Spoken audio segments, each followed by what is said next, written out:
Good day, Nationalians! This is Three-Way Weeks with our very first podcast, Beyond Belief. My name is Jo.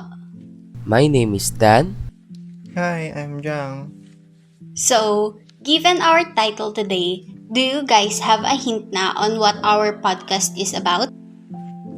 The purpose of this is to explore the deep passion and enthusiasm Filipinos have for various aspects of their culture, such as sports, music, festival, and religion, and how this intense fervor shapes their identity and community life. Right. So, our topic is about fanaticism of Filipinos in general. Kaya it will be informative and controversial at the same time, especially for us Filipinos. And yes, I agree with you. Filipinos can be prone to fanaticism, showing intense and uncritical devotion to beliefs. They get overwhelmed easily, which involves excessive enthusiasm and intolerance towards differing views.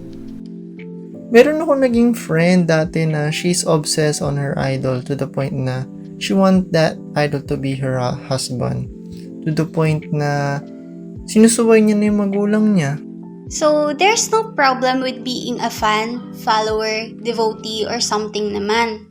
It only turns into a problem when it becomes excessive to the point na it affects your well-being and the people around you. Totoo, kasi there's a fine line between passion naman and fanaticism. So, you guys should be able to know that yung pagkakaiba-iba, di ba? Yes, tama. Kaya we look for signs or characteristic of a fanatic person. And we found 5. Disclaimer lang guys ha. Having traits that will be mentioned later is not enough to assume that someone is fanatic. Yeah, so let's not make hasty conclusions, okay? Shall we proceed? So, according nga kay Calmer Marima, study entitled The Many Faces of Fanaticism, there are 5 main characteristics of a fanatic. First and foremost is the unwavering conviction about the absolute rightness of one's understanding. Yeah, I will discuss the many phases of fanaticism by Calmer Marima. The first characteristic of fanaticism discussed by Marima is often the unwavering belief or unquestioning certainty, in particularly cause or ideology. This involves a steadfast adherence to beliefs or principles without considering or tolerating opposing views or evidence. These characteristics underscores the rigid and dogmatic nature of fanaticism, which is a key theme explored in Marima's analysis. In short, they're close-minded when it comes to other facts and information na against sa beliefs nila.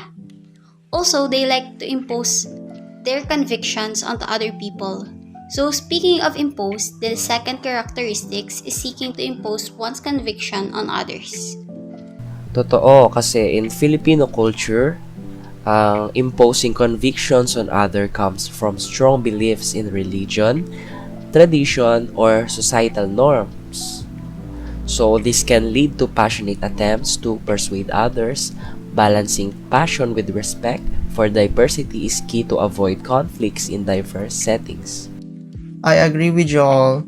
Now we talk about the dualistic worldview that divides everything into two opposing categories such as good versus evil, right versus wrong, or us versus them, often simplifying complex reality into binary terms. Having dualistic worldview makes it easy for them to assume that there's only good and bad, or right or wrong. However, there's an issue such as dehumanization, us versus everyone, and inflexible thinking. Guys, we should remember that not all fanatics are violent, and this type of view is not by its very nature unsafe. However, it could lead to extremism and intolerance. It might be destructive, yes, but not only sa people around them, and also sa sarili nila, because another characteristic of being fanatic is sacrificial devotion to the goal.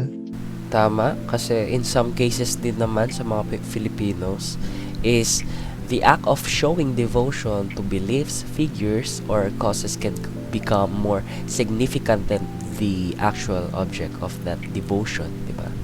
Yes, I actually experienced that There's a point in my life wherein I needed something to obsess over in order to make life worth living ulit. And that's similar sa characteristic na yan. Actually, maraming instances dito sa Pilipinas na makikitaan mo talaga ng fanaticism eh. Hindi lang talaga sa Pilipinas kasi universal experience yan eh. Oo, hindi limited sa politics and religion ang fanaticism. Tama. So, speaking of politics, political fanaticism in the Philippines often manifests as intense kasi unwavering support for political figures, lalo na kapag artista ang bilis paniwalaan kaagad kahit wala naman talagang konkretong plataforma, di ba? Para sa akin, it is extreme and uncompromising devotion to the particular political ideology or party, accompanied by intolerance of opposing viewpoints and refusal to engage in rational debate. Hindi nga lang politically most people ini-impose na yung religious conviction nila pati sa mga batas. Totoo, kasi kahit dito naman 'di ba sa Pinas, religious beliefs often strongly influence societal norms and laws, particularly in contentious issues like divorce, 'di ba? Despite efforts to legalize divorce rooted in these states, desire to uphold personal freedoms and protect individuals in attainable marriage, opposition often arises from religious sectors. Yes.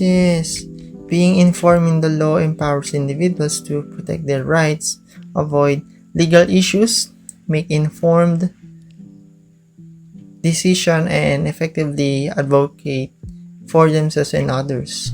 Yes, and it's crucial to steer clear of fanaticism by promoting open dialogue and respecting diverse viewpoints so we can find balanced solutions that benefits everyone.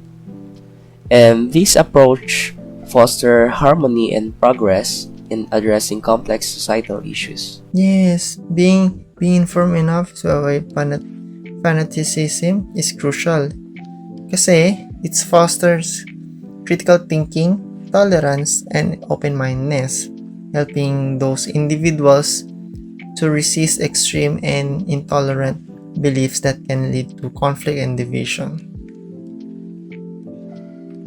In this podcast, we've discussed the facts, we've shared our experiences and opinions, but the most important is to remember is the lesson.